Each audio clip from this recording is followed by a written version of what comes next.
Hey everyone, this is the Random Podcast. I'm Brandon. I'm Blakely. And first off, we're going to start off with some sad news. We might know him two different ways. I know him more as Major League. Major League and broadcaster. I sometimes forget he was actually a catcher for the Milwaukee Braves. I think it was Milwaukee where he was there. He was there, remember. I think, at Milwaukee Braves. But he was also one of the speakers for WrestleMania 3. And I believe you said earlier he was in the Hall of Fame. He is in the WWE Hall of Fame. But Bob Uecker passed away at the age of 90. Lived a long life. I would say a legend in every right, both sports, movies, and wrestling, which wrestling is sports for us. But I remember when I first saw it, the first thing that popped in my head was Major League. That was me too. Him calling the games, and him with his little bit of alcohol he had there. But I don't remember if he was in all of them. I want to say he was in all of them, even back to Minors, which was another good one. And that would have been a good comedy franchise I didn't even think about till now. But he is definitely a legend in every right. So our respects to his, and condolences to his family. Mm-hmm. So, and to any other of the people who passed away lately as well, stars and, everybody in the wildfires out there in California as well, Los Angeles. But what we're bringing to you this time is the 1998 Royal Rumble picked by Blake here. Yours truly. Just start off with this pay-per-view brought back a lot of memories. Like I haven't watched this probably in 5-10 years, if not more. Wrestling is one of those things I get jumbled in my brain a lot because it seems like some stuff happened a lot longer ago than it did. Yes, this is 27 years ago, but still, I forgot that some of the people were in the situations they were in this. And definitely the title scene at this time. But our first match on the card was Goldust versus Vader. I guess I get your thoughts first, kind of on it. Goldust, what he was wearing, it completely did my head in. Don't remember anything much about the match because it was slow burning, boring match. I got to see Vader finally wrestle. I always enjoyed Vader. I've never really got to see Vader wrestle. I mean, I've seen highlights, of course. Right. But Luna was out there in whatever get-up she was in. All in all, it was not a good match. I did not like it. It was boring. Boring chants started going through my head. Looking at the crowd most of the time, what signs they had, because that was pretty interesting. But all in all... the signs were so wild. Are we going to go ahead and grade it? Not yet. We'll wait till the end. Are we going to do every pay-per-view, every match grade? Yeah. Okay, I was just going to get my thoughts in real fast. Okay. I think I even texted you when you first started watching it how I was bored. I started doing stuff around the house. I feel like I mentioned it was nice to see a young Goldust, but like the match I think would have meant more if I knew the story behind it. And they kept wanting to try to allude something behind it. I'm like, it makes no sense. This pairing made no sense. And the video package disturbed me. I forgot some of the weirdest, creepiest outfits that Goldust wore back then. So props to Dustin Rhodes for that character. I also forgot this one. The only cool spot in that match was when Luna got on Vader's back and he went for the Vader splash. That was honestly his splash. I forgot how beautiful it was. That was the only good part for that match for me. Which I didn't write individually. The grade I have in my head easily. What was your grade for that match? You want to do out of stars or by? I don't know, Dave Meltzer. What do you want to do? We'll do A through F. I give that match a solid D plus. You are nicer than me. I gave it a D. It was just there's no story for me. The outfit, I have it burned into my head, and it ain't even the outfit he wore in that match. The video package, I don't even want to use the word package. And Luna, I never really understood that character. I never understood the point. I guess because I didn't remember at all. And the commentary didn't help. That whole pay-per-view, I know this is a little bit ahead because I should do this at the end for the review. Worst commentating team. I'm sorry. I know people who love Jerry the King Lawler and JR. I struggled the whole pay-per-view because of Jerry the King Lawler. His jokes, and I love a good dumb dad joke and jokes like that. That's all it was. He ruined it. The worst commentating ever for a what is that, the color commentated version? JR was fine, but I'm sorry, that's a tangent. I should have waited. Okay. But I say D because the story wasn't there for me. It was boring. The wrestling wasn't bad, but their chemistry was horrible. The best part was when it ended. Yeah, the spot. Yeah. I mean, Vader is Vader. I mean, Vader does Vader. Goldust, you could tell, was better over time because I think he's considered like a rookie during this. Just the way they talked. And my chair is slowly sinking. I don't know if you can tell. But yeah, D. The next match was the mini wrestlers match. And I called it that because that's basically what they called it. Special guest referee was Sonny. Yes. I'll let you give your thoughts first. At first, it came out, it was kind of, what's going on here? Yeah, I had that same thought. There was no story to why this match was even happening. It was getting Sunny TV time. Yeah, which, hot take, Sonny ain't that, but I don't understand. I'm surprised you went in a skimpier outfit, to be honest. But for what they did. Wind up? Do I need a wind For what they did, it was good. Just a lot of arm drags. A lot of arm drags. You literally told me it was an arm drag party instead of a super kick.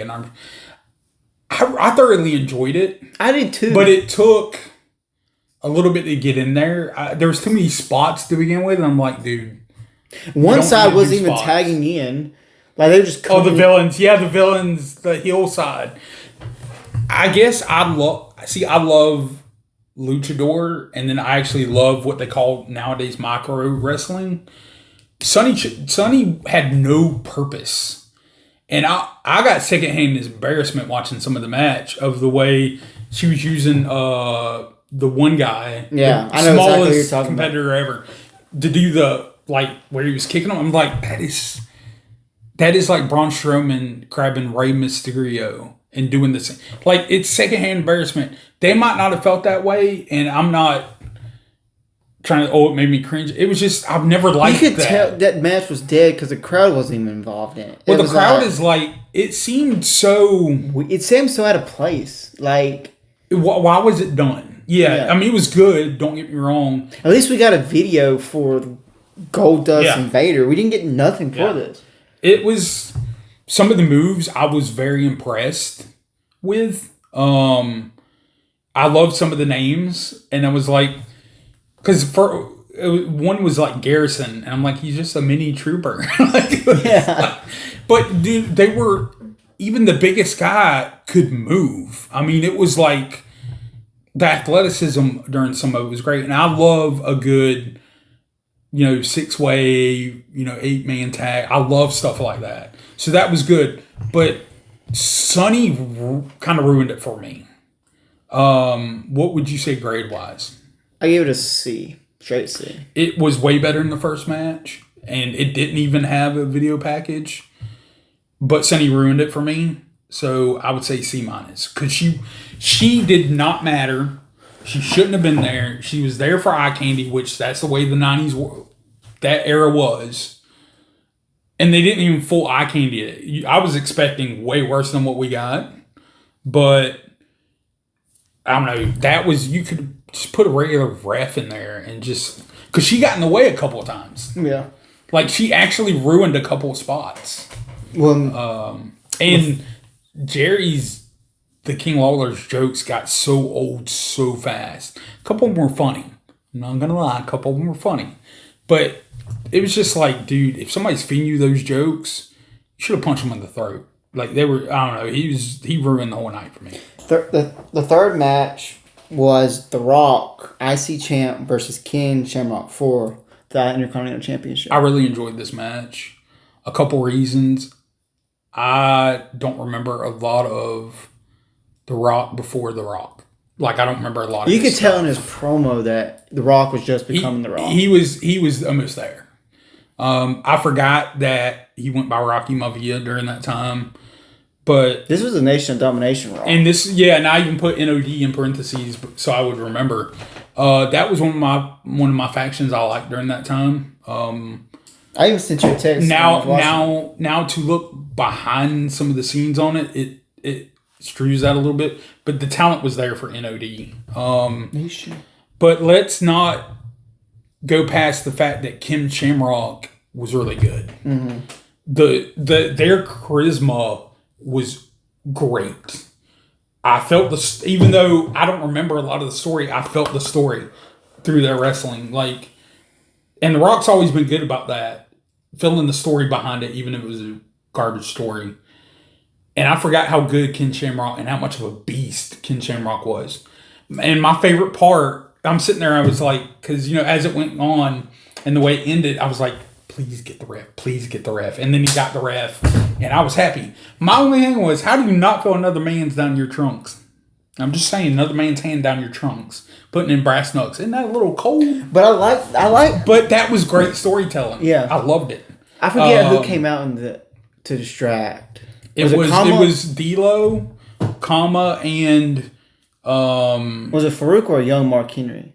It was young Mark Henry. Farouk was not out there. And D'Lo, I got funny when I saw D'Lo's leg just in the back getting stuck. I love, and see, a part of me wonders, because, sometimes that's planned and sometimes it's not. And, that has torn ligaments. Yeah.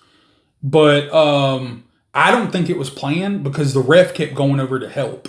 I don't think it was planned. No. Now, I forgot that the Godfather was Kama. I completely forgot.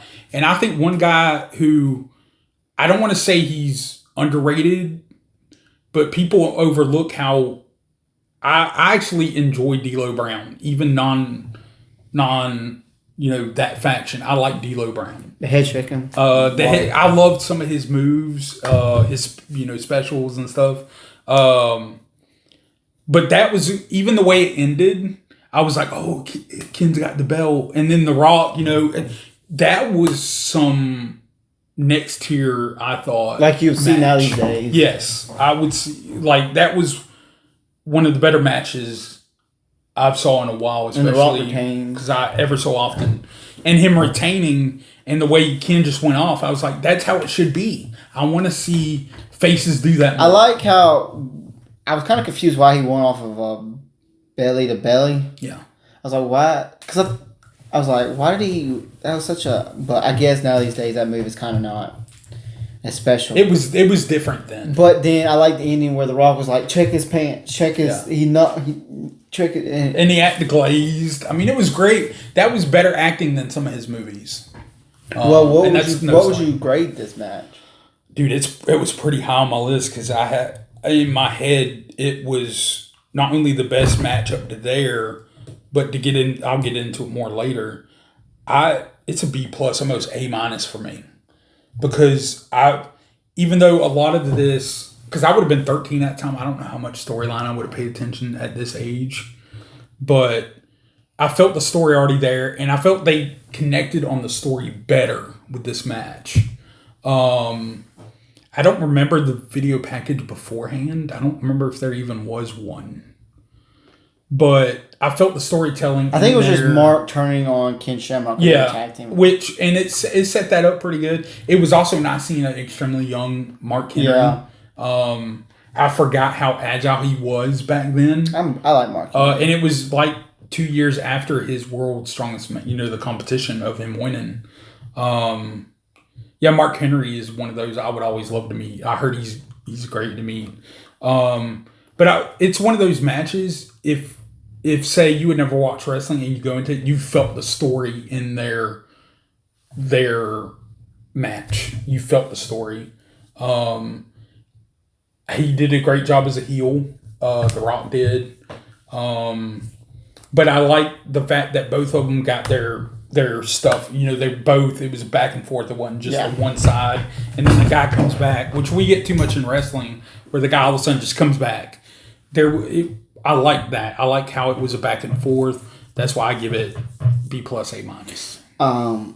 I give it the same way you were saying. I give it like a B+. It was good, but there's a lot better match coming soon. Yeah. And the young Rock, you know, it's not full Rock yet, but you could already start seeing it in like his the way he would kick and the mannerisms, the way he would talk in the ring. I liked him talking on the way out, you know, under his breath, but you know, you felt that. But still, Ken Shamrock just was so good. I forgot how good he was. Okay. The fourth match, New Age Outlaws were the tag team champions versus Legion of Doom. And this ended in the DQ. I love Legion of Doom. They're one of my favorite tag teams of all time because this was the original LOD. This is, you know, a tag team that paved the way for your like Dudley Boys, some of your hardcore, you know, tough guys. And I didn't remember this version of New Age Outlaws. I always think of, you know, the other DX, the fun DX, not the heel DX, you know? Before they were in DX. Right. Because these were before they were even in DX. Yeah, this is before the whole DX scenario. But sometimes I forget how... I think their chemistry was good because LOD slows it down more and New Age speeds it up. The video lead up and the story I got while watching it. I forgot how good of an interview that LOD gives. I still can't do the "Oh What a Rush," like it kills my throat. And it was good to see them being beloved by the fans because, you know, we got after Animal and Hulk kind of broke, they went, you know, those other iterations suck. Mm-hmm. But seeing LOD and remembering how fun it was to watch them and against a fresh tag team. I love the story. The ending was a little weak for me. Yeah. I didn't like the part where they... That was kind of my issue. Locked up... that was kind of over... Hulk? It was Hulk. That was kind of overkill for me. Now, I'd have to see what happened down the line, I guess. But that was kind of like, why was there a random toolbox? And usually handcuffs aren't in toolboxes. No. That was weird to me. And when he was handcuffed and even the ref looked, he was like, why didn't you call the match? That was confusing. But that was a different era of the way stories were. Stories might change the next week. Yeah. Like, there was no long-term a lot back then, unless it was like big title. Well, what would you rate this match? For the ending and just some of the randomness throughout it, it would be B-, C+. Oh. I know that might seem a little low or maybe even high, but it was the nostalgia of LOD just brought back my love for LOD. I gave it a C, maybe C+, because I like New Age Outlaws, but it just was, to me, it just, I don't know. The chair damage they tried to get over was like, dude, I've saw that a million times. I know he's got his lower back is a little messed up from the table they put him through, but it was like, I've saw more than that before. I'd understand if they did something like put him through a table again and then do more of the back with the chair, but it was like, I've saw wrestlers way more heftier and taller. And I think Hulk tried to hit or hit him with chairs, but then it don't even look like it was. Yeah, it was. Yeah, now the chair shots to the head are still hard to watch, but yeah. Now I did get a little giddy when he ripped his hand because that's always like a thing for me. But yeah, it would have got higher if we would have took out the no DQ. DQs, I'm not the biggest fan of in tag team unless you have a run out or it makes sense for story. There was no make sense for story for me, and there, of course, no run out. So, but the next match, which my favorite match of all year, is always the Royal Rumble, which was won by Stone Cold. I won't give my grade yet until we get to the end and you ask. Oh yeah, I'm surprised that shirt even still works as much as you wear it. But it was nice to see some people I've not saw in a long time in this. Ahmed Johnson. Yeah, that was one that when I saw him, I was like, dang man, without injuries, he doesn't look too bad. But the Nation of Domination fighting started too early for me. I was like, why are you fighting your own team? And it started too early. It was like, I'd understand. And then I think The Rock eliminated D'Lo. Like, it was yeah, like, it was dumb because they each took turns attacking. But it was like, there was moments of it was hard to watch. And I think one of the worst ones ever was Drew's and then the Del Rio where he won that time are two of the worst. Like the biggest Royal Rumble of all time was not that great of a Rumble for me. I think there was 40 in that one. I think it was that one that I didn't like. There was something like that. But this at times was just kind of boring to me.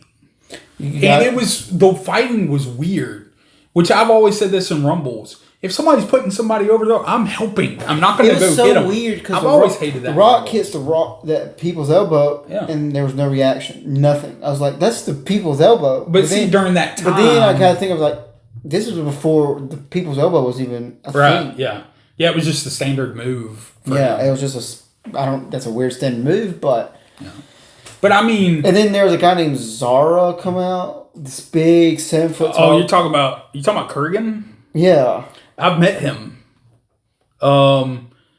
He got into acting not as well. He's okay. Have you saw Sherlock Holmes with Robert Downey Jr.? I think I have. Remember where they're fighting at the boat and the big Russian dude he's fighting? That's him. His English is very bad, but he's a nice dude. My problem was that elimination was like what you would expect with the 7 gang it up. I liked it. That's one of my favorite things when they do that. But there was a couple of times, if you noticed, and I don't know if it's as bad in Rumbles now. I don't remember it because the Rumbles have gotten way better. But how many times did you see somebody punch somebody randomly and it like not phase them? They just go fight somebody else, and it's like, I'm sorry, a random punch to the head, I'm going to want to fight you. But it did that a couple times, but I don't know. It didn't pick up, to me, it didn't pick up till Stone Cold got in there. Yeah, and my issue was they hardly ever said what number they were on.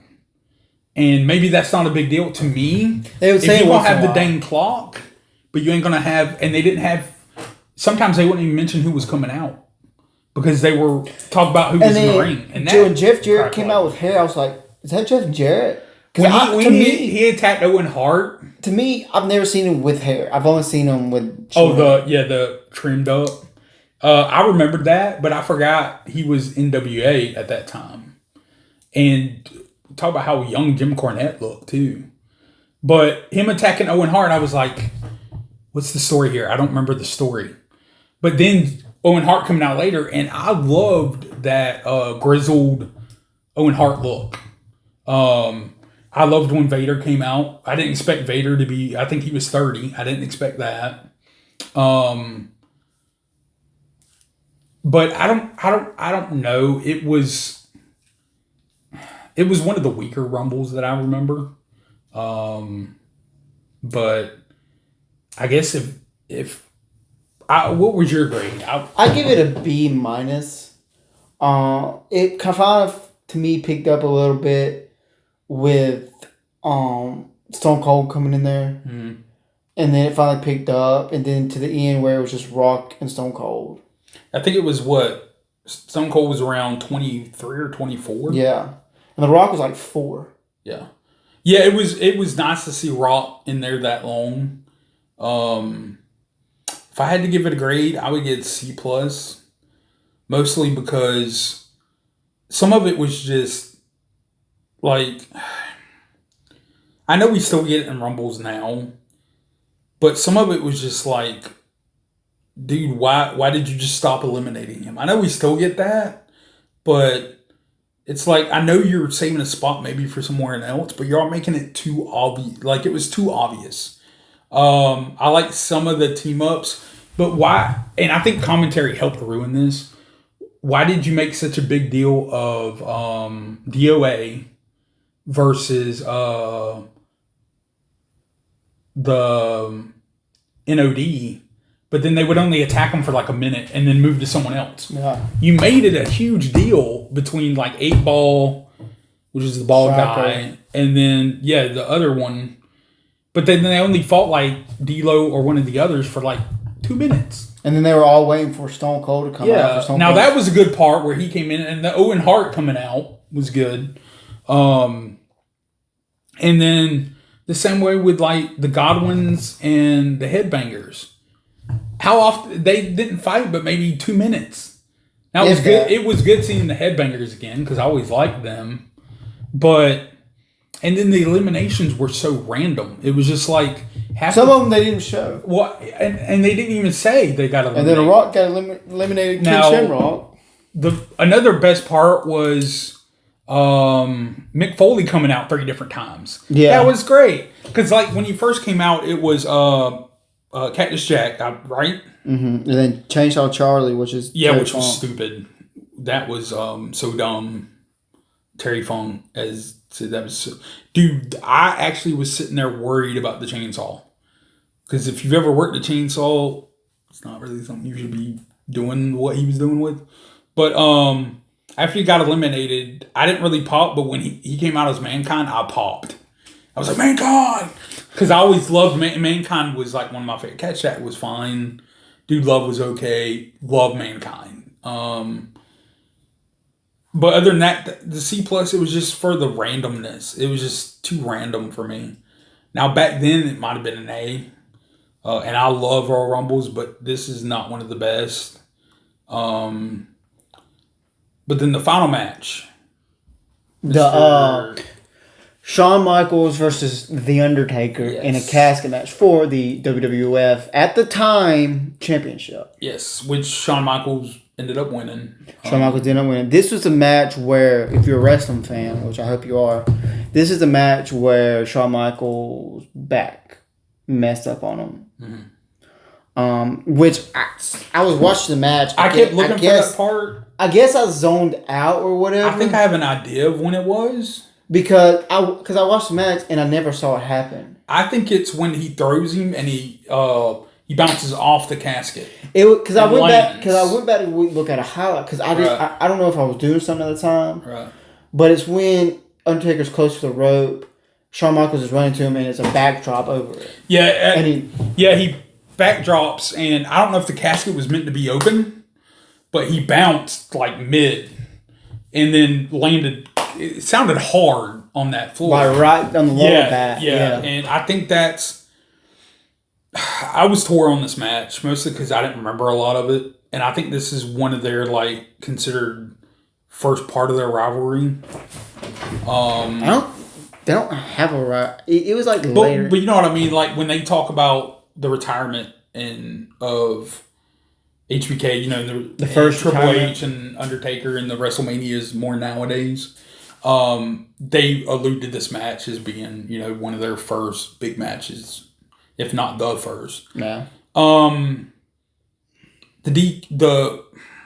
If they would have kept this away from DX coming out and whoever the other clique of 4 guys are, but then it had Kane come in. The Kane part would have been fine because it was setting up Kane Undertaker, so that would have been fine. The rest of it took away from the match for me. I understand where you're coming from, but having Kane come out here taking out DX, but then the shock factor of him turning also on Undertaker. Right. I don't know if you would have the same effect if Kane just came out and just attacked Undertaker. I think it would have been fine if it was just DX, but it was those other guys too. And the punching was so bad back then to where it's like, dude, that ain't knocking you down. Calm down. You know, like the acting was horrible. Like, I know they're lower guys. That wasn't needed. Now, maybe there was a setup. I understand the whole Sylvia Vega group. I remember him. I don't remember. I don't remember the group. That's what I'm saying. To where I was like, wait a minute, is this FBI? But no, FBI wasn't around then. That was ECW at the time. That's what I'm saying. So but they eventually came in. And then the hairy guy. Well, so much. You remember that hairy? Yeah. I don't understand why they came out and attacked Undertaker. There was no. Unless they had an arrangement. But that would have been like something we saw before. Now, the Kane Undertaker is always legendary. And seeing a young Triple H, even China at the time. Young pallbearer. What are you talking about? Even pallbearer was youngish. Yeah. Rest in peace to pallbearer. But I forgot also that was when Kane set the casket on fire. I forgot about that too. I was like, when he started rolling up, I was like, oh, is this where he lights it on fire? I was like, oh. Because at first I was like, why is he rolling it? Oh, and I forgot the pickaxe thing. I remember the lighting, but not the pickaxe. And I don't really have much more to say on it. I guess if you want my grade. Yeah. To me, it was not better than Rock and Shamrock. Yeah. Yeah. And it's because of a couple little nuances. The wrestling itself, the China and Shawn Michael, or China and Triple H was not a problem. But the New Age and Sylvia Vega and his group was not needed. I love the Kane part. And I don't remember... A young Kane. I don't even remember what I gave The Rock and Ken Shamrock. I think I gave A-, B+. Yeah. This is B+. And people might get mad, but I don't think... I feel like even during that time, Shawn did not need that help. At that time... I understand the DX part. But New Age didn't need to be out there and they did Vega. They could have still... I would have been fine with the New Age stuff because that's leading them joining DX. But why? There was no point in Savio and his group being out there. Right. But I give it a B+ because it was such a good later half of the match to me. But I give it a B+. There's not... I just didn't think some of that was needed.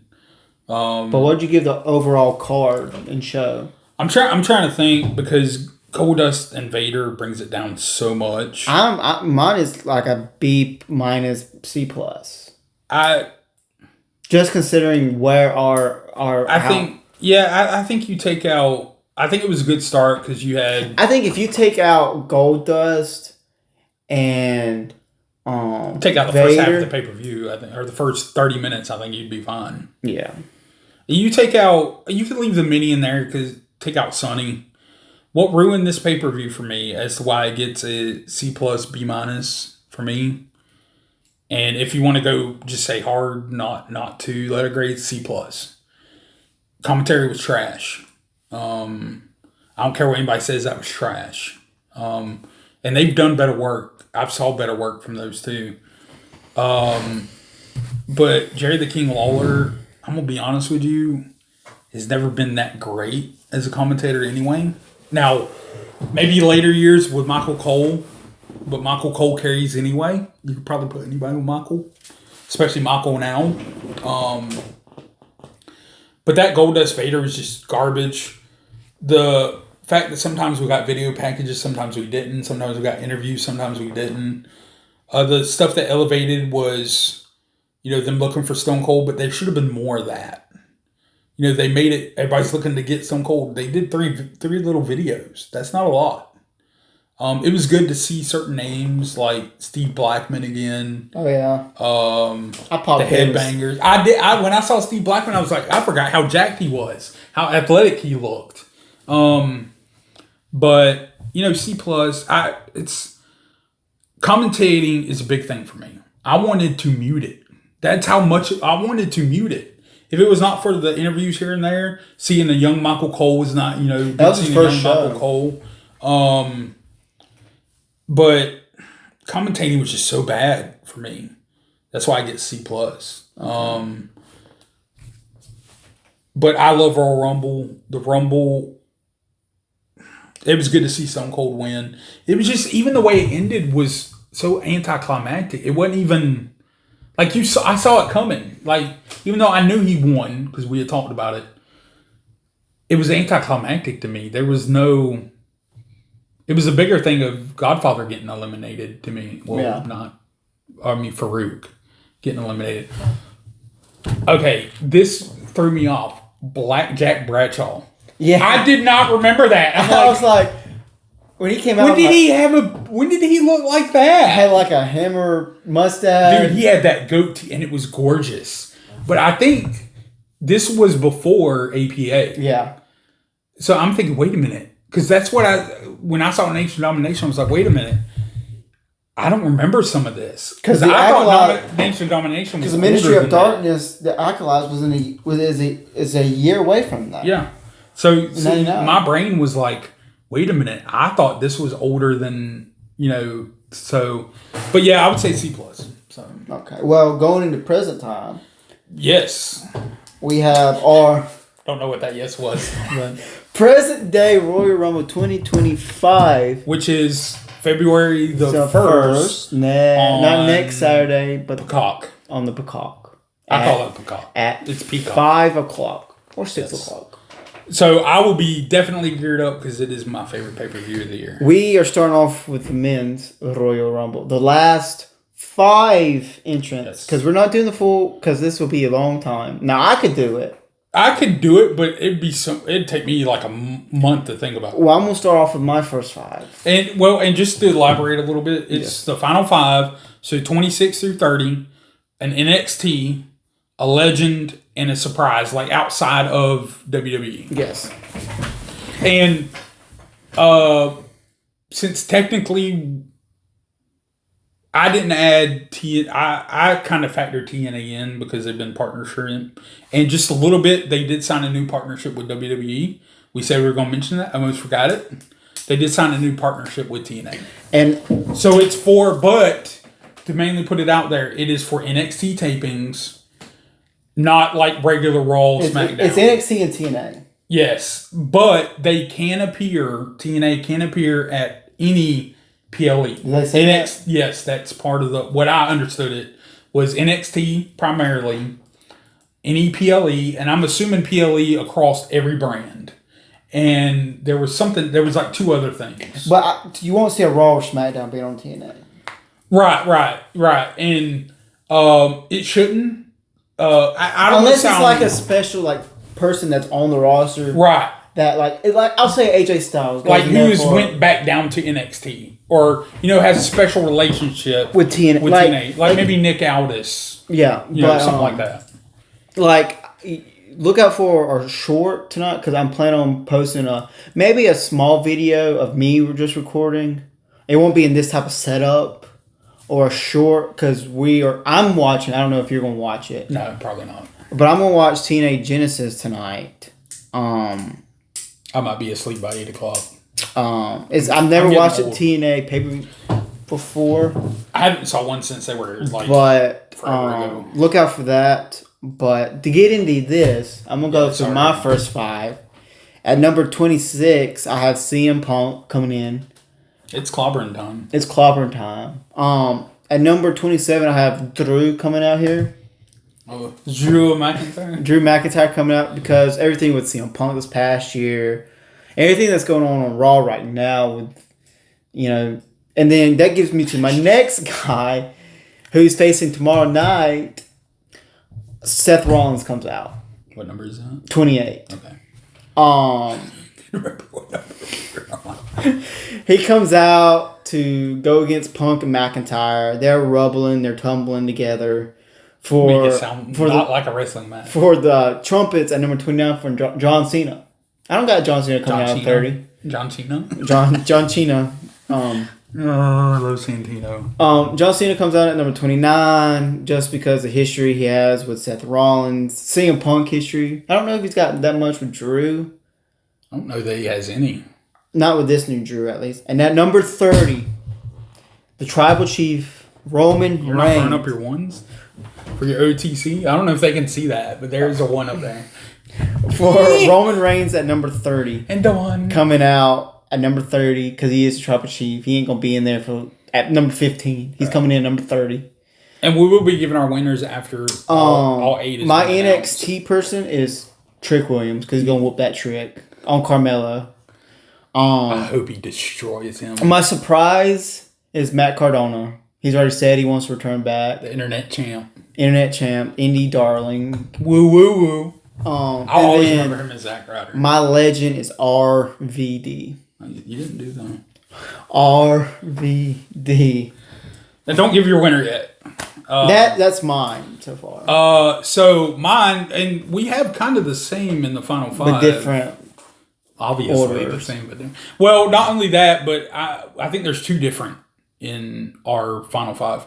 My number 26 is CM Punk, which I think is the only one we have the same of.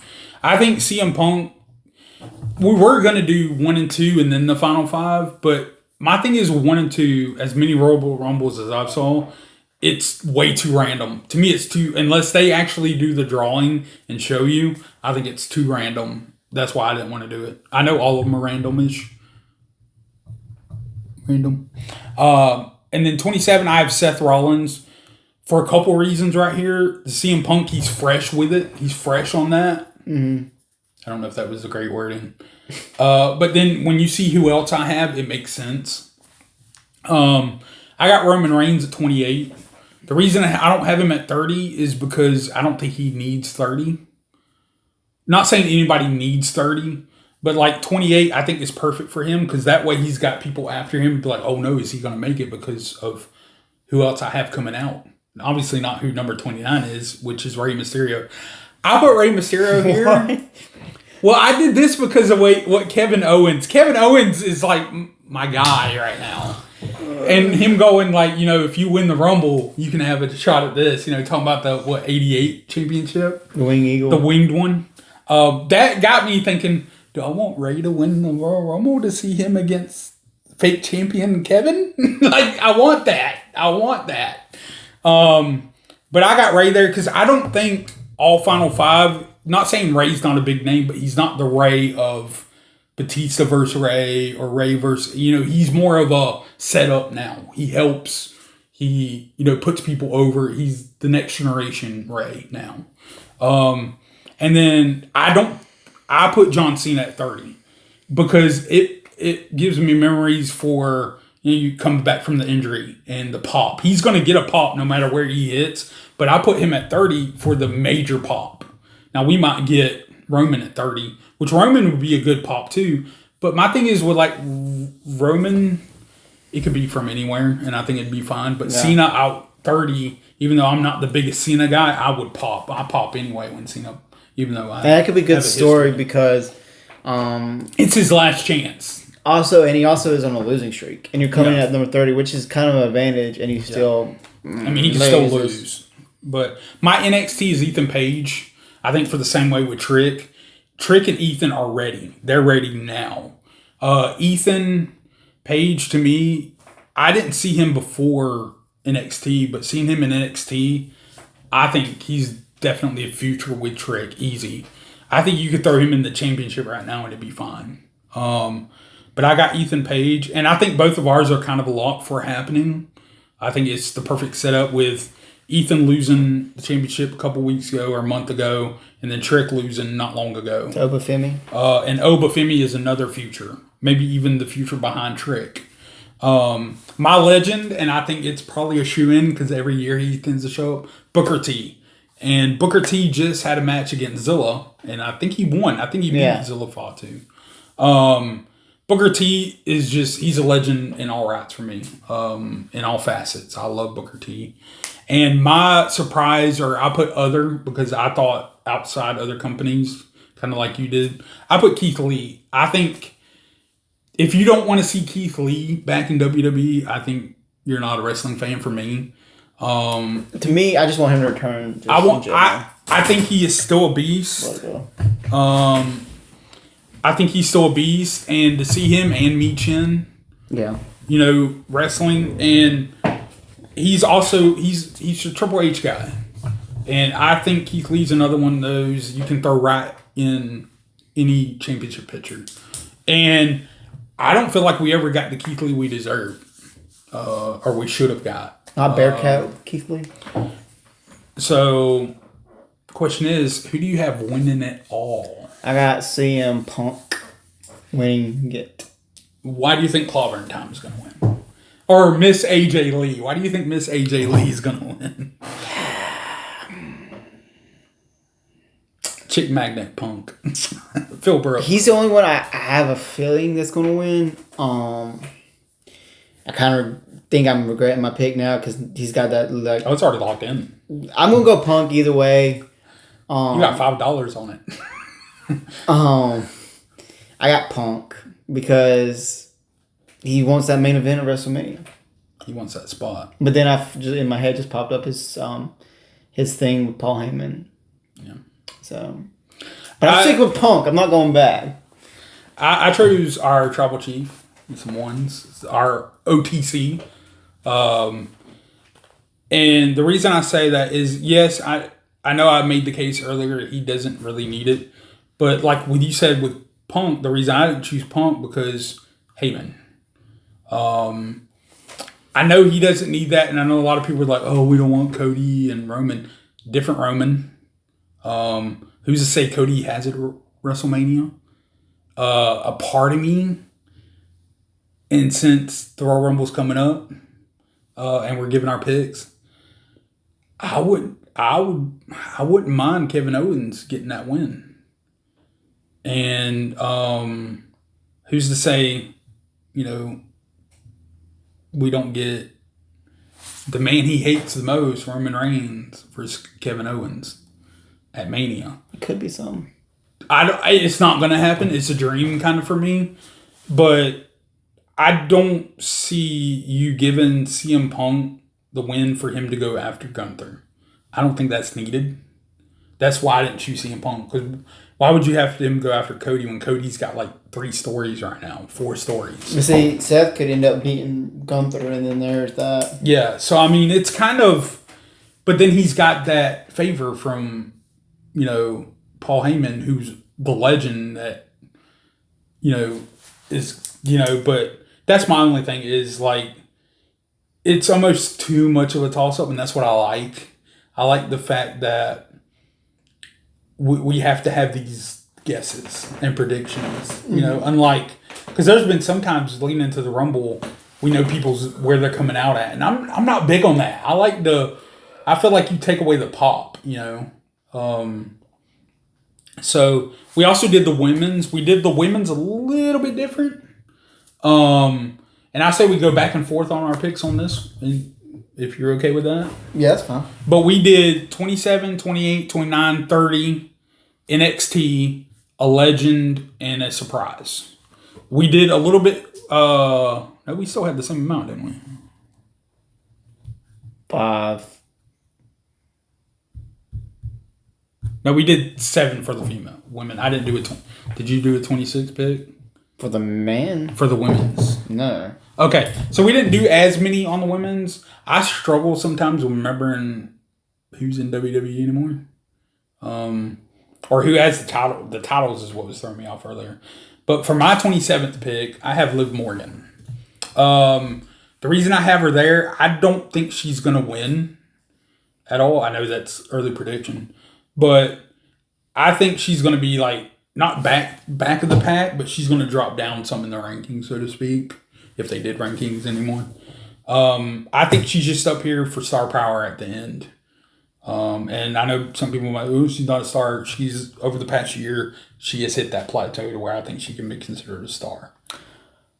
I got Bianca Belair at number 27. Oh, you spelled it out all the way. Yeah. I didn't spell mine. I got her at number 27 because she for me, she could go either late or she could be one of the first couple to make her the Iron Woman. I can see that. That's why. I put her at 27 for a later pick coming down, but Bianca Belair will always be the woman every year if she don't have a title that is up there to be able to win it, because that's just who. Or at least in the final 4 or because these are people coming out. These are not our picks on who is in the final 4 or 2. That's what we're doing. These are the final 4 entrants. Right. Who you got for 28? I have Miss Charlotte Flair. My queen. She already did a return package Friday. She ain't gonna be early. I don't think she's gonna be early. I think she's one of those you do not put early. Not unless she's if she's returning. If she's not returning, it's fine making her early entrance. Right. But since she's returning, make it a late entrance. Right. And number 28, it's fine enough. 28's produced a lot of winners over the years. But I got Charlotte at number 28. For 28, I have one of my favorites. I don't want to say all time, but at least in the past year and a half, I have Io Sky. I don't have her winning, but she's fun to watch. For me, she's the Kofi of the females. I see her You're going as to get a cool high move. I don't see the reason I put her here is towards the end, and the same reason for Liv story, her with Liv, and story for potential later. And she's there for I hate to say it, but like cannon fodder, to do the move, special out of risk moves. And I think she's already hit that star level to where she'd be at this end. So I got her at 28. For 29, I have Jade Cargill. Jade Cargill, I'm surprised has already not kind of come back, but I understand. I think she'll get a little bit of a tweak in her character. She'll still be a face, but more of I think she's going to go back to being a monster. And I mean, she was with Bianca, but putting a monster beside a monster, because Bianca to me is monster in strength. She has that. But let's get Jade in that singles as a monster. The powerhouse and everybody, which I know she was doing as the tag team, but I want the solo power. Like we got AEW and early when she first came in. I want that. I think that's why I have her at 29. That scenario. And she's got the story, I think, with the mixed tag. So she's got like the friendly kind of relationship with Io. And then the offhand with Liv because of the women's war games. Well, Jade wasn't in the war game. But I mean, I understand. The early at number 29, I got Becky returning. Your queen.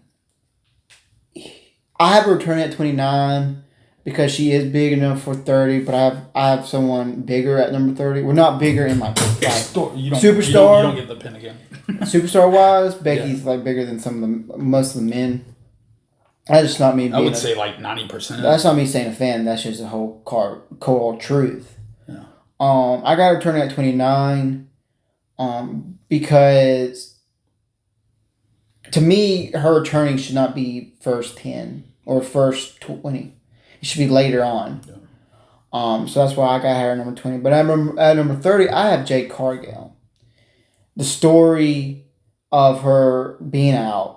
No one expecting her to be in the Royal Rumble. And number 30 hits. We have Bianca. We have Naomi. Everything happened like that. Jay's the only person that knows who's attacked her. Right. So her coming out number... and the attacker. At number 30, so no one expects her to show up. Right. And then she shows up and... Yeah. That's when we figure out... We don't figure her out yet, but we kind of get an inkling. I think we find out. I think it would be a great story if we find out then. For my number 30, I actually went in a direction that I thought you were going to choose. I have Becky coming out at 30. Now, if you watch previous videos, I sound like you know how me and you've talked about this. I don't dislike Becky, but I think this is perfect for here. And you probably thought I would choose Charlotte. I think Charlotte, they're going to hold back a little bit more. If she does come out, she's easily Final 5. I chose Becky here because we got the Liv angle. We haven't even. Don't we have kind of an EO angle because of damage control, like loose, I guess. And then Becky can really do pretty much anything, I think. Because I'm like you. I would say 80-90%. She is more impactful than the guys or the men's wrestlers. But I have Becky coming out at 30. And her is the same as Cena for me. That pop's happening. Now, even if she comes out at 1, 15, 10, 20, but I save that pop for 30 because I'm thinking not only winner aspect, but business. You want that pop. That pop sells. Well, you would get that pop with Jade, too. I know. It's just Becky's better than Jade. And you know how much I love Jade, but Becky for me is higher on that in the WWE aspect. For my NXT, I have Roxanne Perez. For numerous reasons. It's the perfect setup for her to show up because she lost her title to Julia, right? Mm-hmm. She lost it to Julia, and then all her stuff with Bayley. That's why I didn't have Bayley Final 5, is because I think that's going to be like mid-match Roxanne Bayley hit. I think that's something you need to carry that whole Rumble. Rumble, and you know from our 98 video, nowadays they do way more stories inside stories. So the story inside of Rumble the past 10 years have been, I like how Rumble is used not just as something cool to see, but they add stories in. Yeah. I like that. Even Vince was doing that later, you know. So I got Roxanne Perez. I got the same. I got Roxanne Perez with the same stuff you said. And she's ready. She is ready for that level. Her promos are great. The one she did with Byron Saxton talking about Becky was great, or Bayley was great. You know, it's there. And kind of an offshoot back to Royal Rumble '98. Michael Cole got called an idiot a lot throughout his whole. Bayley calls him, The Rock called him one. It was great. It was, I don't know. I just had to put that out there. Who do you have for Legend? For Legend, I got the Bella Twins. Reportedly Nikki has signed a Legend deal back. I don't know about Brie. There's reports Brie might have. Which one's married to DB? Is that Brie? Yeah, Brie. Okay. Brie's the only one married. Well, I mean, Nikki's married. No, she's not. They got a divorce. Already? I'll tell you off camera. Oh yeah, I remember that. Yeah, my bad. But I got the Bella Twins. I know you're not a big fan, but I like at some point they got me. I didn't like them because they were showing up all the time for no reason. I think that's what bugged me. But I know a lot of people don't say they did a lot, but they did do a lot. It wasn't the best wrestlers. I'm one of those people. But you don't always have to be the best wrestler to make an impact. Don't get me wrong. Some of their heel stuff was good. Their face stuff was garbage. Like their heel with like AJ Lee. And some of that reminded me of Beautiful People from TNA. I don't remember which came from. I think Beautiful People were first. But they have the Mean Girls. They do Mean Girls well. Their wrestling was just so rough to me. Like, rough around the edges. But I do like their heel stuff. I will admit their heel stuff was good. And some of the... Yeah, but then you had Miz and Maurice that were so good in that with Cena and Bella and Sonya. Sorry, I went down memory lane. Where do you have the Legend? For Legend, I got Mickie James for many reasons. Number one, Mickie James was part of that new era of female wrestling in WWE with Trish and, you know, all that. Trish, Lita. She helped pave the way for a lot of the type of female wrestlers we got now. Mickie James, to me, was one of those first... I don't know how to word it. Trailblazers? Yeah, Trailblazers, but she wasn't like the Lita High Fly. She was more technical and sped up matches. I don't know the way to word it, but she's a legend for me. She ran with some storylines to me that were obvious Vince weird storylines. I found out but she could wrestle as well. I have another legend. I would say Michelle McCool. I'm surprised neither one of us. She doesn't really. She's not big on the wrestling as much. She returns for the Rumble though. Yeah, I know, but see, Mickie James also just signed the Legends contract for WWE. She just does it all. I mean, I've always been a fan of hers. I love her to death. Her husband's kind of cool. Kind of. I mean, he is really cool. He's really cool, man. But, you know, Mickie James, to me, deserves it. You know, not saying the Bellas don't. I mean, I am saying that. But Mickie James there would be no, I think, Bella Twins without Mickey James. Mickey James was the one you rooted for. She was, and she's done it all over the place. I know we're mostly talking WWE, but she's going to get a pop. If she comes back, which I have a feeling since her signing that, if you notice, once they sign that Legends contract, they're showing up somewhere. I think she shows up. If I gave an honorable mention, I think Kelly. I think she's like right there. Not Kelly. The what's her name? The one that was with AJ Lee that they had that rivalry, but they were friends and then had the rivalry. Caitlyn? Yes. I know she's not coming back, but I would like to see her back. She does some stuff. She's not really a legend though. No. I know what she does. I'm just saying. We ain't getting Lana either. I hope not ever. It would be the worst. Well, my surprise is Jordan Grace, but this surprise isn't TNA Jordan Grace. She's officially signed with WWE Jordan Grace. Right. But she's about to drop the title. She dropped it last week. Yeah, but what I'm saying, before we filmed this, I didn't know that. So she was about to and she dropped it. Huh? I didn't know she dropped it. So therefore, what I just said made sense. It's Jordan Grace. I mean, to me, she's going to come here and dominate. Like, I couldn't think of no one. So I just added Thunder Rosa. But the reason I added, there's a little bit to that. She was on, whose podcast was it? It wasn't Bubba Ray. Busted Open? Or Chris Van Vliet. She was on one of them. Well, they asked her about Penta, who just, Busted Open. Premiered. And she's really good friends with him. And she named off some that she would want to wrestle, dream matches. And some of them are in WWE. And as far as I know, I don't even know what her contract status is anymore. She's still signed with AEW for a while. I think a year. But I would love to see her. Which this is surprises in, yeah, they might be there, might not. It's not. For me, it was more who I want to see. But there's a lot of talent I would love to see hitting WWE. But honestly, I don't even know if WWE's heard of the promotion. Which I'm sure they have. It's just more of an antidote. But if they're available. But there's I don't know. I've always kind of liked Thunder Rosa. I don't know if she's liked in the wrestling world, but some of her work in Lucha was really good. I think some of her in AEW, what I saw, was really good. The only other person, and she signed to AEW, I don't know how long, was Britt.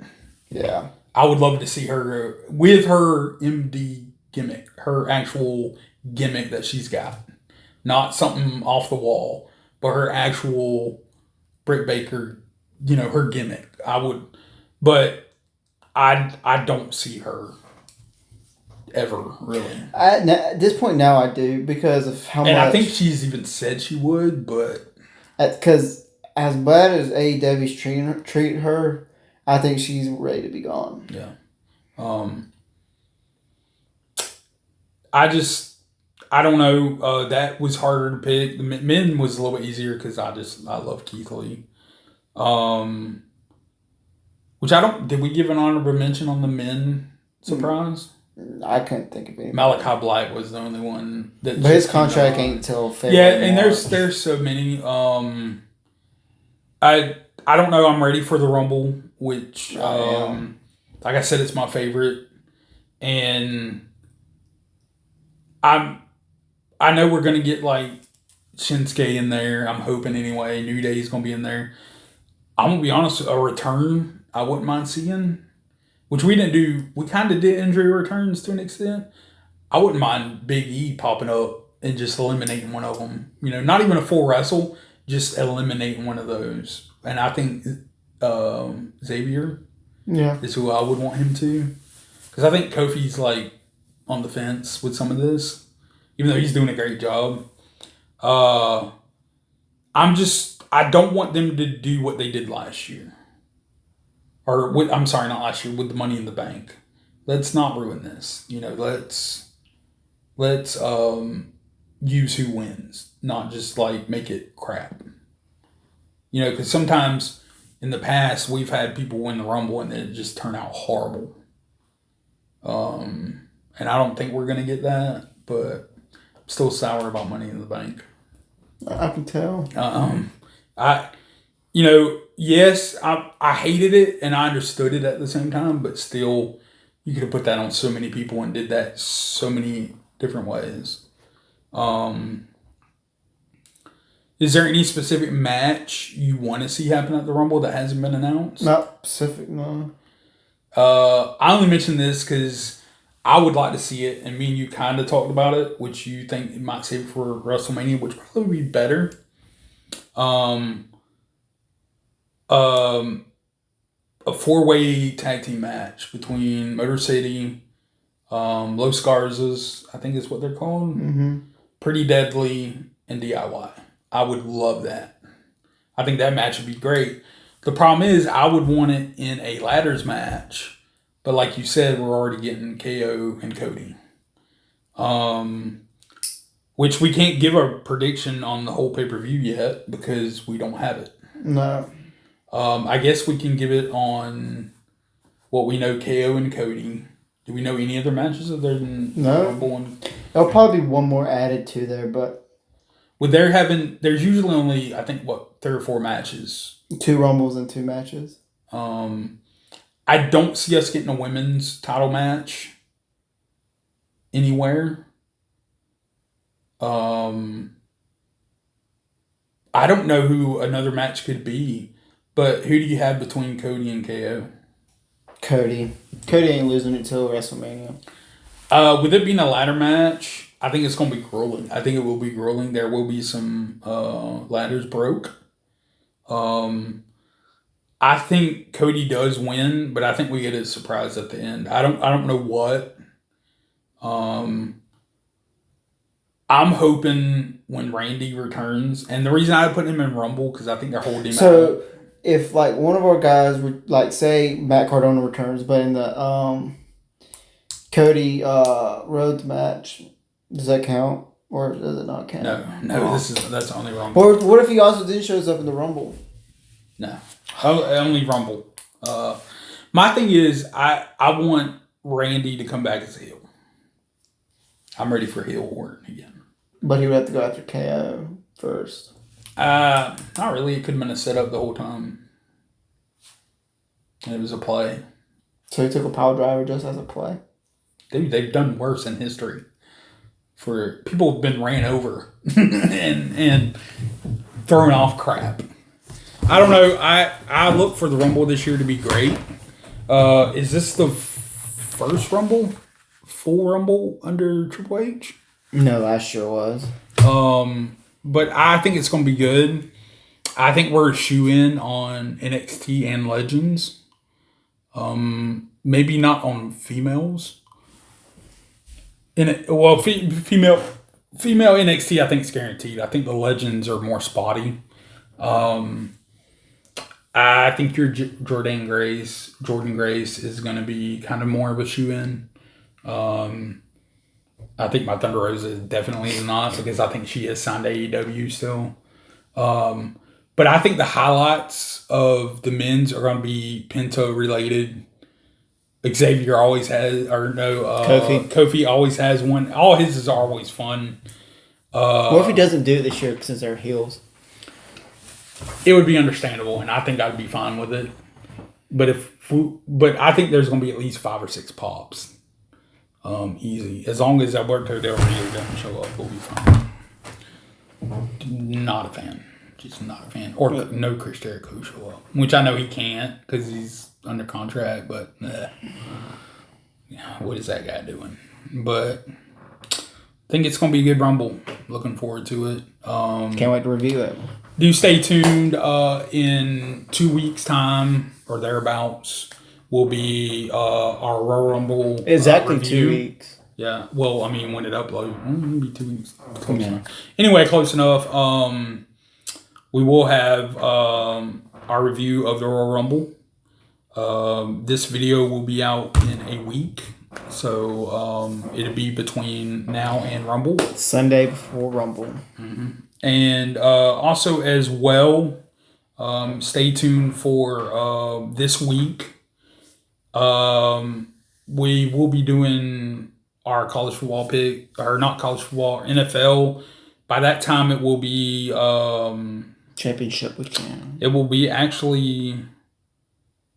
Oh, it will be the review for the Super Bowl actually by that time, because conference championship is this week or is today.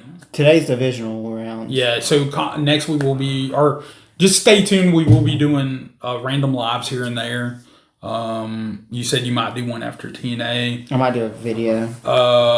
Or a video. I thought about doing a if I can catch main event. Saturday night main event is January 25th.